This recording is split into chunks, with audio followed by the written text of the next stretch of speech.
Friends, welcome back to the Matos News Network. Tonight, we are stepping into a moment that is not just unusual, not just unsettling, but historic. Because what's unfolding right now across Russia, from its burning industrial centers to its trembling financial networks, is something Vladimir Putin has spent 20 years insisting could never happen. But it's happening, and it is shaking the Kremlin at its core, because this week, Russia was hit from two sides, one fiery, loud, undeniable, the other quiet, cold, and devastating. And together, these two blows have exposed a truth Putin never wanted the world to see. Russia is vulnerable, fatally vulnerable.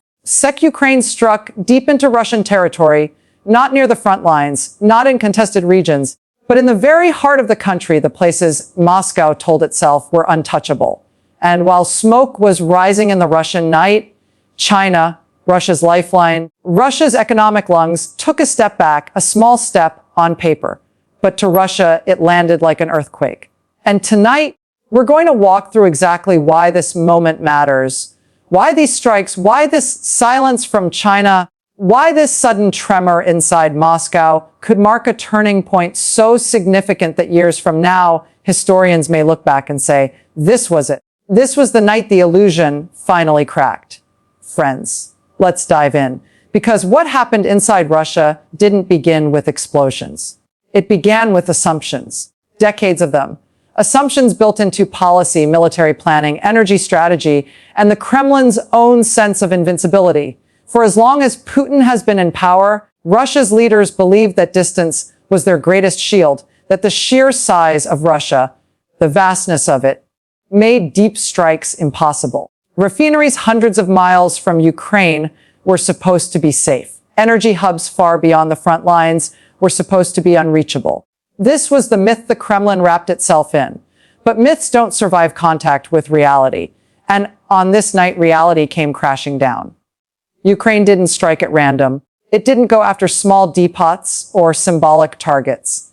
It went after the backbone of Russia's war machine, the refineries that turn crude oil into the fuel that powers tanks, jets, armored vehicles, logistics trucks, power generators, and military transport. Russia can pump all the crude oil it wants, but without refining capacity, none of it matters. Crude oil cannot fly a jet. Crude oil cannot drive a tank. Crude oil cannot move an army, and Ukraine knows this. So when Ukraine deployed long-range drones in a coordinated, multi-target operation, it wasn't just an attack, it was a strategy, a message, a blueprint for dismantling Russia's war machine without ever having to meet it head on. Refinery after refinery lit up the sky, massive complexes, the pride of Russia's energy empire, burned for hours. Local officials tried to downplay the damage. But satellite imagery, leaked images, eyewitness videos all told the truth. This wasn't a warning shot. This wasn't a one-off operation. This was Ukraine saying to Russia, we can reach you anywhere. And that is the one thing Moscow never wanted to hear. But while the flames were still burning and emergency crews scrambled to contain the chaos, something happened that Putin feared even more than Ukrainian drones. China, the one partner Putin believed would never ever turn away, suddenly pulled back. No speeches, no statements, no dramatic break, just silence. And silence in geopolitics can be louder than any explosion. One of China's major refiners quietly stopped buying Russian crude. Then another began hesitating, and another began reviewing risk, not because of politics, because of fear of being hit by new, sweeping U.S. sanctions targeting anyone who helps Russia move its oil. And here's the part that should terrify the Kremlin. China doesn't stop buying Russian oil because it cares about Ukraine. China stops because it's bad business. And when China decides Russia isn't worth the risk, that sends a message to the entire global market. Be careful. Russia is becoming unstable. This is the moment where financial pressure and military pressure merge, where burning refineries meet shrinking buyers. And suddenly, Russia's most important weapon, oil, becomes its greatest liability, because Russia's power for 20 years has rested on one word as oils. Oil funded the Kremlin. Oil funded the silencing of dissent. Oil funded propaganda, influence campaigns, foreign policy, and eventually the war. Oil was the illusion of strength. But what happens when the refineries burn and the customers walk away? You get exactly what we're seeing tonight, a rattled Kremlin, a nervous elite, a military stretched thinner by the day, and a leader, Putin, realizing that the world he built his power on is beginning to slip out from under him. Inside Russia, the fear is spreading quietly. You can see it in the language of officials who no longer claim to be in control, only that they are stabilizing the situation. You can see it in the panic in local regions struggling with fuel shortages. You can see it in the hesitations creeping into the once loyal elite. And you can see it in Putin himself, the tightening of control, the censorship, the desperate insistence that nothing is wrong, even as everyone can see the cracks forming. Because this is how authoritarian systems unravel, not all at once, not in a single dramatic moment, but through cracks, through whispers, through lost confidence, through the quiet realization that the leader who promised strength no longer looks strong. And here's the truth Putin doesn't want his people or the world to understand. When a regime depends on fear, it collapses the moment fear stops working. Friends, let's go even deeper. Because what's happening tonight inside Russia, the deep strikes, the refinery fires, the uneasy tremor coming from Beijing, these are not isolated events. They are not coincidences. They are vast pressure points converging all at once on a system that has been brittle for far longer than anyone inside the Kremlin dared admit. And this is the part that matters. Putin's power has always depended on a single, very fragile illusion, the illusion that he is in control of everything happening inside his borders. But what happens when events inside his own country begin slipping beyond his reach? What happens when explosions hundreds of miles from the front line reveal that Russia is no longer insulated? What happens when foreign nations, including China, begin stepping back not out of principle, but because the Kremlin now looks like a bad bet? You get what we're seeing right now, the beginning of a psychological unraveling, not just inside the Kremlin, but across the entire Russian state. Because at the center of this moment is a truth that echoes louder than any explosion. Russia was never as strong as Putin pretended it was. Not militarily, not economically, not diplomatically, and certainly not strategically. Putin's strategy for decades relied on two pillars: fear abroad and stability at home. The fear abroad is weakening. Ukraine struck deep into Russian territory without hesitation. But the stability at home, that is what's beginning to fracture. People inside Russia are watching refinery fires and asking very quiet questions. Why can Ukraine reach us so easily? Why can't our air defenses stop these attacks? Why is China suddenly hesitant to stand by us? And the scariest one of all, what else has the Kremlin been lying about? Those questions do something far more dangerous than any drone. They erode trust. They erode the foundation underneath every dictatorship, the belief that the leader is unshakable. And when that belief starts to fade, the system starts to shake. Now, let's talk about China, because Beijing's sudden step back may be the most significant development of all. China has played a careful game for 2 years, support Russia just enough to keep Moscow afloat, but not enough to suffer real consequences. But this new wave of U.S. sanctions, targeting banks, shippers, insurers, refineries, middlemen, all of them, has changed the calculus. China isn't stepping away because it's siding with the West. China is stepping away because Beijing will not risk its global economic position for a Russia that suddenly looks unstable, unpredictable, and increasingly exposed. Beijing doesn't invest in sinking ships. And from China's perspective, Russia, right now, is a ship taking on water. Fuel facilities burning inside Russia. That means Russia will need more Chinese help, more Chinese products, more Chinese parts, which means more risk for Beijing. And China does not like risk, so it steps back quietly, cautiously, but unmistakably. This leaves Russia cornered because there is no plan B for the Kremlin. China wasn't just a trading partner. China was the last safety net. With China stepping back, Russia's economy is now leaning over open space with nothing under it. And here's where these two developments, deep strikes and China's retreat, collide in a way that shakes the core of Putin's system. The Russian military runs on fuel. Fuel comes from refineries. Refineries are being hit. To fix them, Russia needs parts, most of which now come from China. But China is stepping back because the sanctions risk is too high. This is the loop, the trap, the pressure spiral. Every strike Ukraine launches makes Russia more desperate.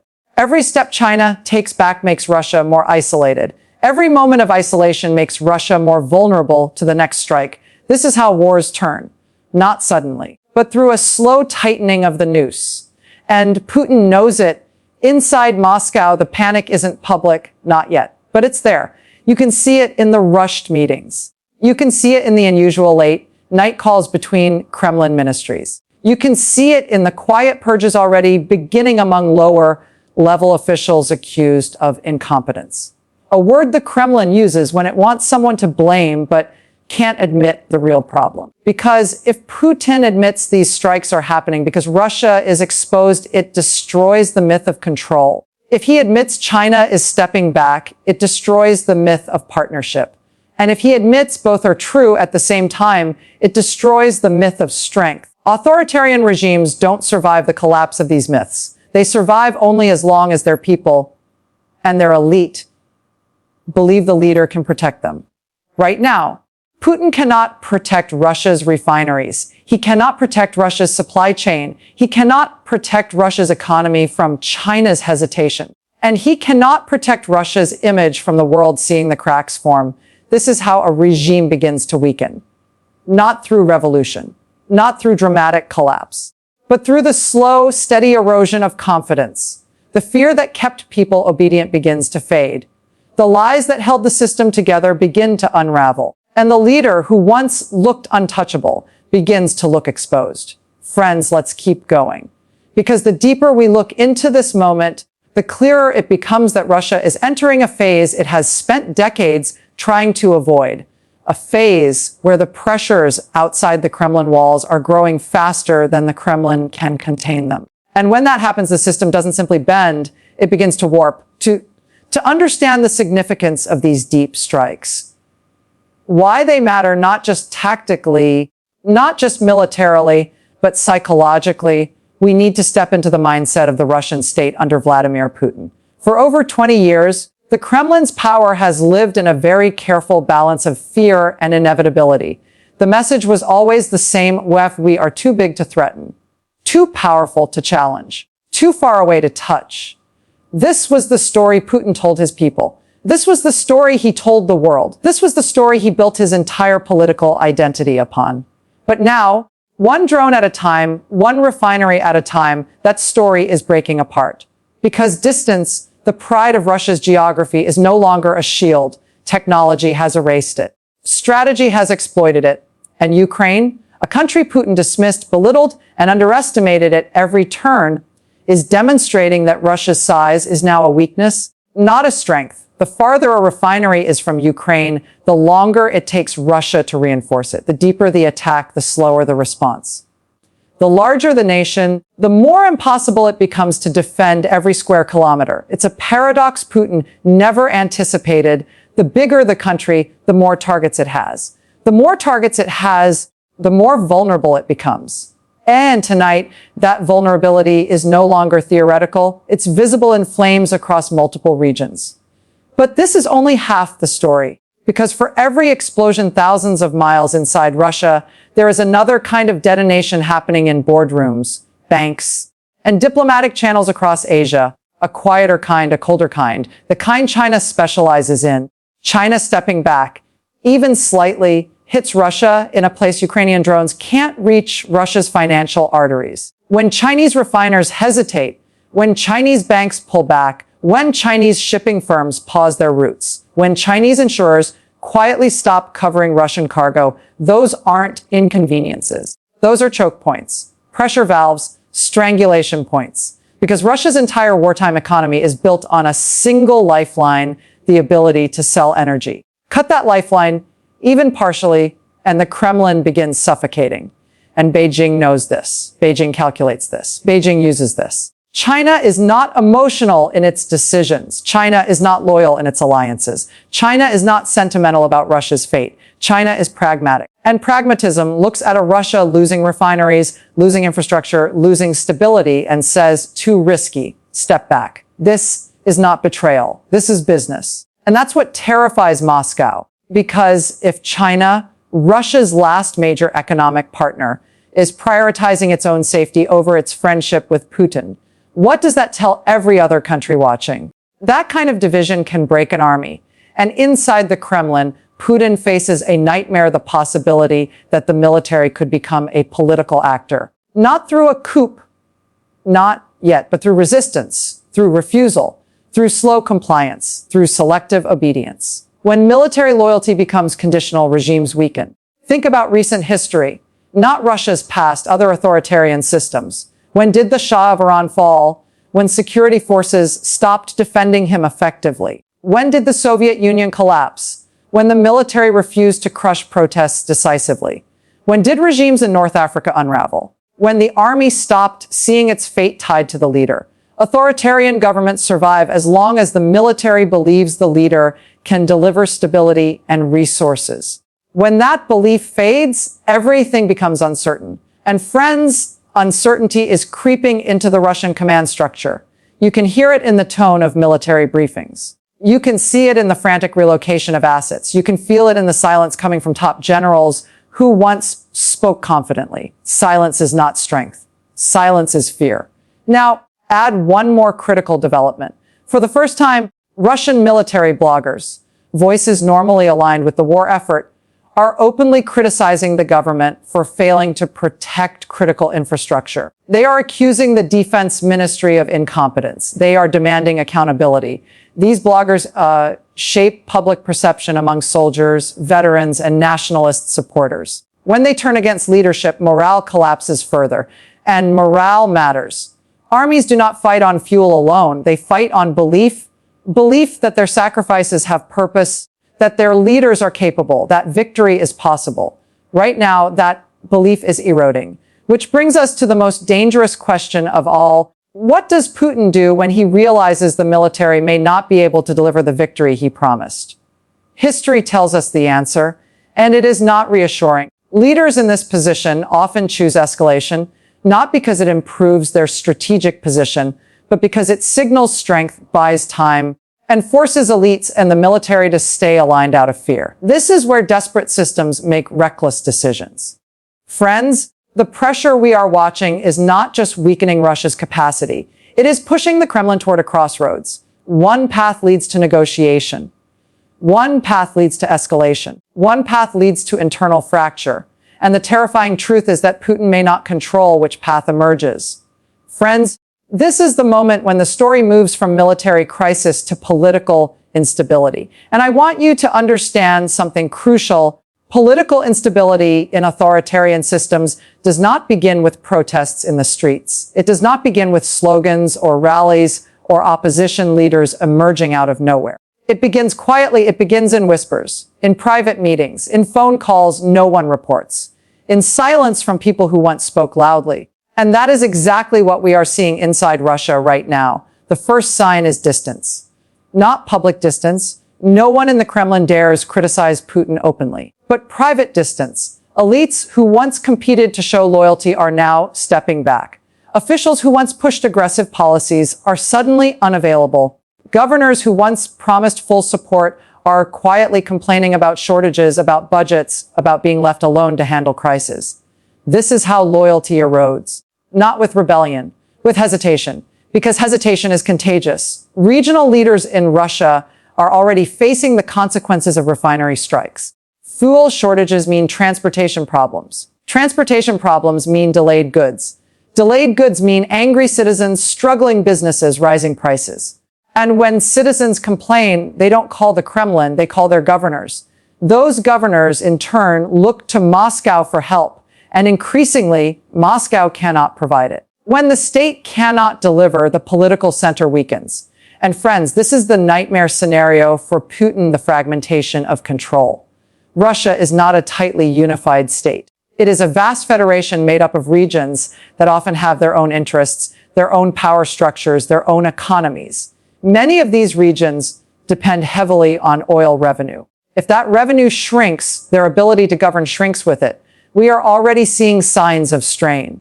Some regional leaders are quietly lobbying for more federal subsidies. Some are delaying infrastructure projects. Some are cutting social programs. Some are warning privately that they cannot maintain stability without additional funds. When the Kremlin has to choose who gets help first, resentment grows, and resentment among elites is dangerous. Because authoritarian systems survive on fear when times are bad, and on patronage when times are good. When both fear and patronage weaken, the foundations crack. Now, add another layer: nationalist hardliners. These are not liberals. These are not opposition activists. These are people who support the war, but who believe the Kremlin is failing to fight it effectively. They are angry about refinery strikes. They are furious about China stepping back. They believe Russia is being humiliated, and they are blaming Putin. Not publicly. Not yet. But in their own circles, in military networks, in nationalist media spaces, the narrative is shifting. We are losing because the leadership is weak. We are being betrayed by incompetence. The Kremlin is not doing enough. This kind of narrative is toxic for Putin because it challenges the one thing he has built his entire political identity on: strength. If Putin loses the image of strength, he loses legitimacy among the very groups he relies on to enforce control. Meanwhile, the opposition, what remains of it, is watching carefully. They don't need to organize anything. They don't need to lead. All they need to do is wait for cracks to widen. Every economic shock helps them. Every military failure helps them. Every sign of elite division helps them. But perhaps the most dangerous pressure of all comes from within the security services. These are the people who actually enforce loyalty, the intelligence agencies, the internal security apparatus, the people who monitor elites, suppress dissent, and keep the system intact. If they begin to doubt the future, everything changes. We have already seen indications of growing tension between the FSB, the Military Intelligence Service, and the Defense Ministry. Each blames the others for failures. Each fears being held responsible. Each is maneuvering to protect itself. When security institutions fight each other, authoritarian regimes become unstable. And now let's bring China back into the picture, because Beijing's decision to step back is more than an economic loss. It is a political signal that Russia's future is uncertain. Foreign investors see it. Asian buyers see it. Russian elites see it. If China doubts Russia's stability, why should they remain confident? This is how isolation spreads. And friends, isolation is deadly for a regime built on the illusion of global relevance. Putin has spent 2 decades telling Russians that he restored Russia's status, that he made the country respected, feared, influential. But when the most important partner begins quietly limiting cooperation, that narrative collapses. Symbolism matters in politics. China stepping back tells Russia's elites, you may be on your own soon. That message will echo. Now, we need to talk about something even more dangerous: the possibility of regional assertiveness. When central authority weakens, regions begin acting independently, not by declaring independence, not yet, but by prioritizing their own interests over federal directives. We are seeing signs: regions hoarding fuel supplies, local officials refusing to release fuel shipments to the military, governors pressuring Moscow for more autonomy in managing resources. These actions may seem small, but in a system like Russia's, they are deeply significant. They indicate that the belief in Moscow's control is weakening. And once that belief weakens, it becomes difficult to restore. Friends, this is why the combination of deep strikes and China's withdrawal is so devastating. It doesn't just damage infrastructure or revenue. It undermines confidence. Confidence among elites, confidence among regional leaders, confidence among the military, confidence among the security services, confidence among the population. Confidence is the glue that holds authoritarian systems together. Without it, everything becomes fragile. Everything becomes unpredictable. And unpredictability is the enemy of stability. Friends, this is where the quiet fracture begins to move into the open. Because political collapse in a system like Russia's does not happen all at once. It does not look like a dramatic speech or a sudden resignation or a crowd storming the Kremlin. It begins with visible dysfunction, moments when the state fails to do the basic things people expect it to do, and Russia is entering that phase now. Fuel shortages in multiple regions, trains delayed because locomotives cannot refuel, ambulances rationing diesel, agricultural machinery sitting idle as planting season approaches. These may sound like logistical problems, but in a country as centralized as Russia, logistical problems become political problems very quickly. Imagine being a regional governor receiving angry calls from factories that can't transport goods, farmers who can't run equipment, hospitals that can't operate emergency vehicles. You look to Moscow for support, for fuel shipments, for financial assistance, and what you hear back is delays, excuses, silence. That is when loyalty begins to feel costly. And when loyalty becomes costly, people begin to consider alternatives. Now, let's talk about something the Kremlin fears so deeply it refuses to acknowledge it publicly blame. Right now, inside elite circles, the search for someone to blame has begun. Is it the military leadership? Is it the defense ministry? Is it the energy sector? Is it the security services? Or is it, whisper it, the president himself? The moment blame becomes personalized, the leader becomes vulnerable, because authoritarian regimes function on a simple psychological foundation. The leader must appear inevitable. As long as Putin seems unchallengeable, elites tolerate everything: corruption, incompetence, international isolation, economic strain. But the instant elites begin to believe that Putin might not be able to survive politically, their calculus changes. Their question shifts from, how do we support the system, to how do we protect ourselves? And that shift, once it begins, is nearly impossible to reverse. We are also witnessing something unprecedented in Russian political culture: silence from key power brokers. Figures who once appeared constantly on television, who gave interviews praising the war effort, who loudly declared their loyalty, have disappeared from public view. Silence is not neutrality. Silence is positioning. It means they do not want their names attached to decisions that may soon be seen as failures. Meanwhile, inside the Kremlin, staff turnover is accelerating.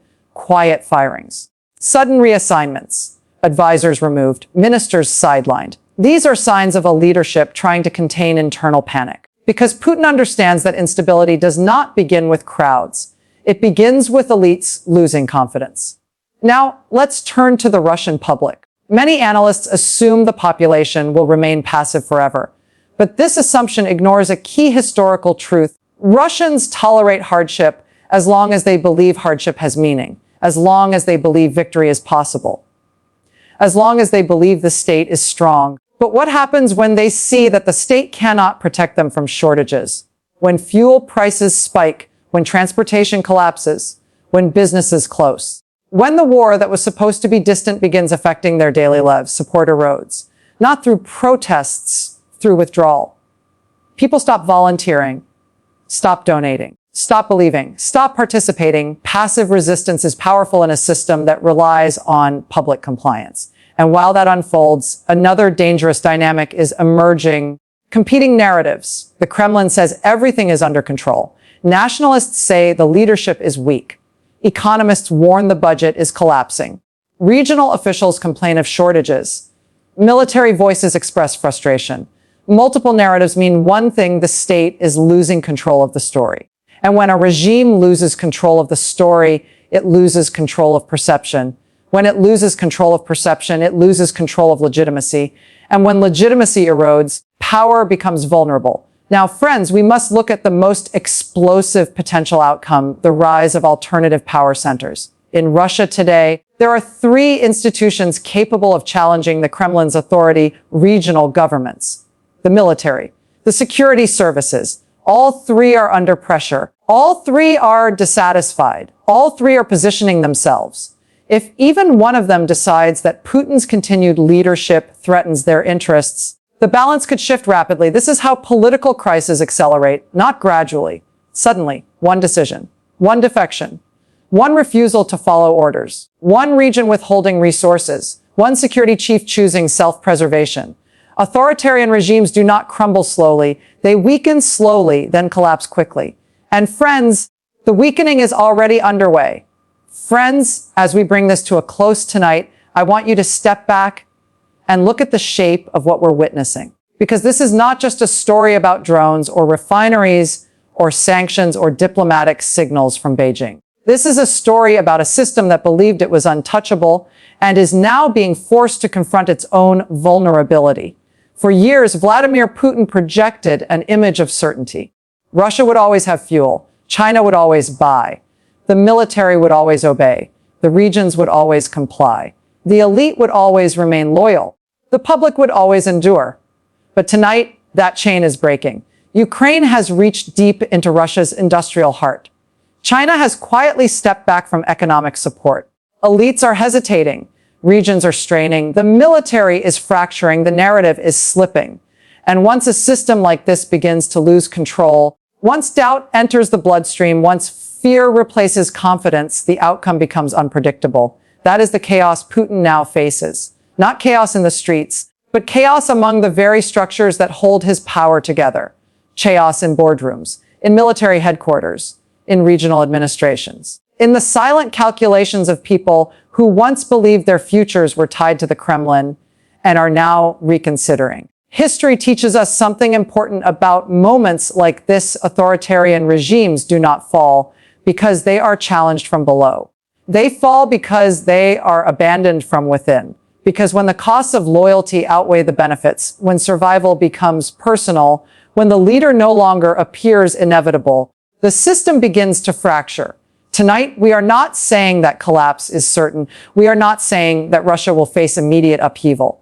What we are saying is this: for the first time since this war began, the pressures facing the Kremlin are converging in a way that Putin cannot easily control, cannot simply repress, cannot buy his way out of. Deep strikes have exposed the military. Economic withdrawal has exposed the economy. China's hesitation has exposed the geopolitical weakness. Internal silence has exposed political fragility, and together they reveal a truth the Kremlin has spent decades denying. Power built on fear looks strong until the moment fear turns around. Friends, this moment matters, because it may be remembered not as the day Russia lost a refinery or a buyer or a headline, but as the moment when the foundations of Putin's system began to shift slowly, quietly. Inevitably, we will continue watching this story because it is not over. Far from it.